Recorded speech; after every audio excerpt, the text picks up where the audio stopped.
তা আল্লাহ তাআলা বলছেন লিয়ামকুরু ফিহা, এরা কি করবে? ষড়যন্ত্র করবে। তাহলে আল্লাহর দেওয়া কর্মসূচি বাস্তবায়ন করতে গেলে আপনাকে ষড়যন্ত্রের সামনে দাঁড়াতে হবে। ষড়যন্ত্র আপনার বিরুদ্ধে হবেই। এটা জানাচ্ছে কেন? যে এটা জানার পরে তোমরা এই ময়দানে আসবে কিনা সিদ্ধান্ত নাও। তোমাদের বিরুদ্ধে কিন্তু ষড়যন্ত্র হবে। এখন ষড়যন্ত্র যদি মানে নিবা পারো তাহলে ময়দানে আসো। এখন আপনাদের কাছে আমার প্রস্তাব হচ্ছে, আপনারা কি ভয়াবহ ষড়যন্ত্র পরেও ওই ময়দানে থাকবেন? কারা কারা একটু সাহস কার আছে? ষড়যন্ত্র কিন্তু হবে। আপনার কারা করবে জানেন? আপনি যে গ্রামে থাকেন না, গ্রামে যে বংশে থাকেন, সে বংশের যে নেতারা আছে, নেতা বলতে খালি মাতব্বর নয়, মানে যার হুমকি ধুমকি দিয়ে চলে, যারা কিছু লোক চেরাপাড়া থাকে না, যেখানে চাপা করে সমান করে দেবো, ওইগুলো মাতব্বর নয়, ওই এমনি একটা শক্তি। এরকম লোক আছে না সমাজে?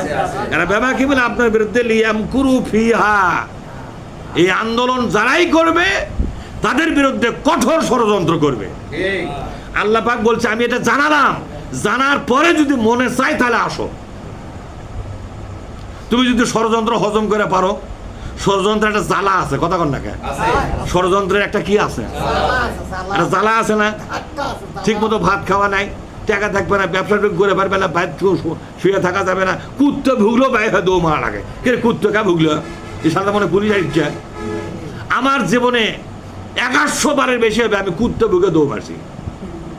হঠাৎ করে মধ্যে কুত্তে দৌড়াচ্ছে, ওই কুত্তার দৌড়ের আমার ভুগের আওয়াজ শুনে দরজা খুলে আমি আর একদিকে বাইরে দৌড়।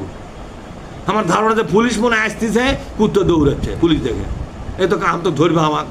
পরে দেখি কিছুই নয়, কিন্তু কিছু লদেশের পরে পরে বুঝলাম আগে কি হলো আমার দশাটা কি। আগে তো যে দৌড়ে ঝুলে কিছু মানিনি তো আমি, তখন পাও গাও কাদো দে মাকে লুঙ্গি ছিঁড়ে চলে গেছে, কে কার দিকে তাকায়? দৌড়ো আগে, কথা ঠিক না? তাই আমি তো পড়েছি এটা কোরআনে যে ষড়যন্ত্র আমার বিরুদ্ধে হবেই হবে। এটা মানে নেই, ময়দানে আছি। আপনাদেরকে এই তাফসীরটা কেন জানানো হচ্ছে বলেন তো? আপনারা সবাই মিলে এই আন্দোলন করবে চাচ্ছেন। এই আন্দোলন কিন্তু ফুল বিছানো রাস্তা নয়, কথা কন না একেবারে। এই আন্দোলন কি ফুল বিছানো রাস্তা? এটা কোনো পীরের দরবার খালি সিন্নি খাবেন আর মোসর তাও মারবেন? এটা কি কোনো সেই ধর্মীয় কোনো দলের আস্তানা এটি, যেখানে খালি খাওয়া দাওয়া হবে, মানুষের দাওয়াত দিয়ে খিলেবে, সম্মান কত, যেখিনটা যাবেন মানুষ আপনাকে সেলুট দেবে, সালাম দেবে। ষড়যন্ত্র যারা দুনিয়াতে করে তারাও আপনাকে সম্মান করবে এবং ঘোষণা দেবে, দেখো এরাই তো আসল আল্লাহর ওলি। দেখছো দেশের দিকে কোনো নজর নাই, চেয়ারের দিকে কোনো নজর নাই, রাজনীতির দিকে নজর নাই, কত ভালো লোক যাচ্ছে, এই সার্টিফিকেটও পাবেন। এটা কি সেই দল? এটা যাইতেই আপনার গুতা মারবে, কথা ঠিক না?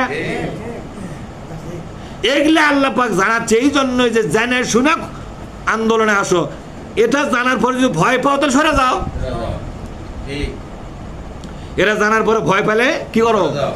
এখন আপনাদের কাছে আমার প্রস্তাব হলো এই তাফসীরের পক্ষ থেকে, আপনারা যদি এই আন্দোলন শুরু করেন তাহলে প্রথম বাড়ি ঘর থেকে, গোষ্ঠীর থেকে, গ্রাম থেকে, ইউনিয়ন থেকে, থানার থেকে, দেশের থেকে, সব জায়গার থেকে আপনাকে ধ্বংস করার জন্য একদল হায়নার মতো, হাঙ্গরের মতো, কুমিরের মতো হা করে আসা আপনার খায় ফেলে দিবে। এটা জানার পরও কি আন্দোলন থাকবেন? আমাকে আল্লাহ দেখান, আমি তো আসি, থাকবেন তো?